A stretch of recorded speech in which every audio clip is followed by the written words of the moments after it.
Think these are fucking tiles? Nah, bruv. These are fucking tiles. Azul.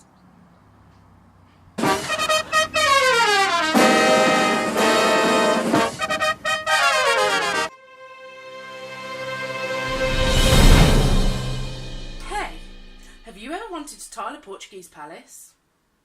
What? Well, now you can.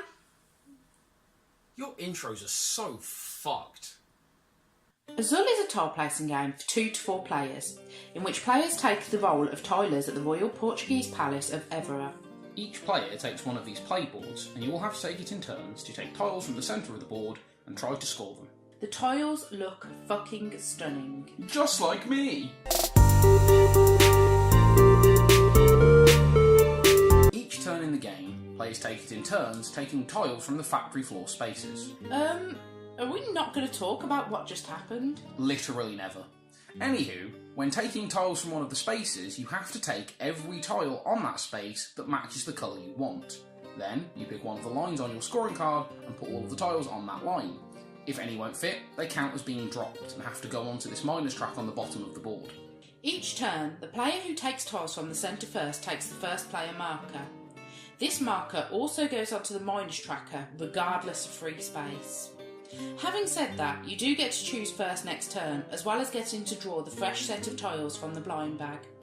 Once all the tiles have been placed, you start scoring. You do this by moving the first tile of each completed line over to the right colour on the scoring segment of each player's board. Then you count, first across, then down to see how many points you've earned for every tile you place.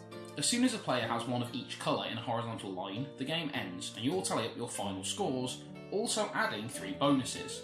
1 for horizontal lines, 1 for vertical lines, and 1 for collecting all 5 tiles of each colour on your board. The game can get pretty tactical at times, since you have to make sure that you're not letting the other person either end the game too early or get too many of the pieces that they need, so you have to keep an eye on each other's players' scoreboards.